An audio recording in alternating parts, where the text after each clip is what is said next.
Le principal avantage d'une arbalète sans poulie, à branche recourbée comme celle-ci, c'est sa simplicité. Il n'y a pratiquement rien qui peut se dérégler. Et même le fait de changer la corde est une opération bien simple. Seule la corde, surtout une corde neuve, peut prendre une légère élongation après plusieurs coups.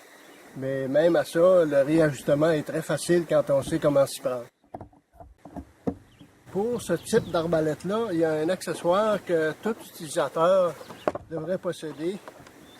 C'est un cordon de bandage, ce que la compagnie Excalibur appelle le Stringing Aid.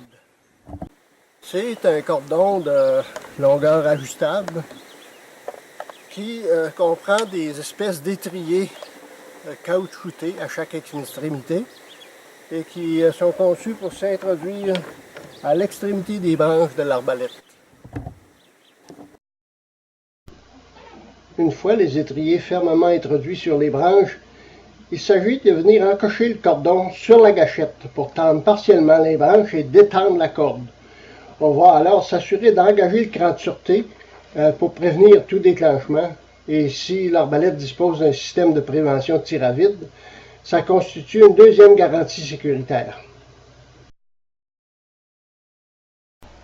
Dans le cas d'un remplacement nécessaire ou de la nécessité de refaire le tranche-fil, on peut alors retirer complètement la corde.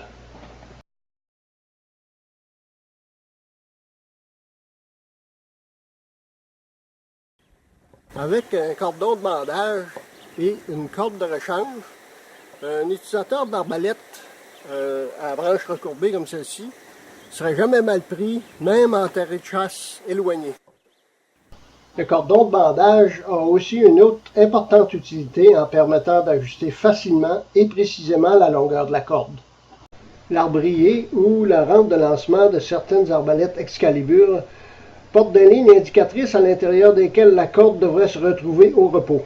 Comme on l'a dit tantôt, après un certain nombre de tirs, une corde peut finir par s'allonger quelque peu.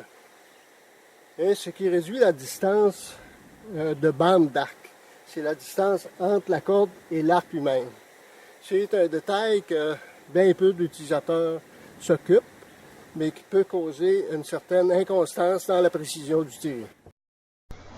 Sur une arbalète munie de butoirs amortisseurs de corde, la corde vient alors s'appuyer fortement contre les butoirs, ce qui n'est pas très indiqué, sans compter qu'une bande d'arc réduite amoindrit quelque peu la poussée de la corde lors de la décoche. Pour réajuster la bande d'arc qui serait trop courte, il faut torsader la corde d'un ou deux tours supplémentaires dans le sens du vrillage original. Bien sûr, pour corriger une bande d'arc trop longue, on devra plutôt dévriller légèrement la corde. Il s'agit ensuite de réinstaller la boucle de corde sur la branche, puis de suivre la procédure adéquate pour déclencher le cordon de bandage et laisser la corde reprendre sa tension. Sur une arbalète munie de butoirs amortisseurs de corde, lorsque vue de côté, cette corde devrait être pratiquement droite et ne s'appuyer que très légèrement sur les amortisseurs. On pourra aussi voir la différence de position de la corde par rapport aux marques de référence sur l'arbrier. Au besoin, on pourra aussi refaire l'exercice de torsion de la corde pour arriver à l'ajustement parfait, de sorte que la corde ne fait que toucher aux amortisseurs. Et au cours de la saison, au besoin, encore une fois, on pourra vérifier de temps à autre, selon l'élongation de la corde, pour maintenir une position parfaite.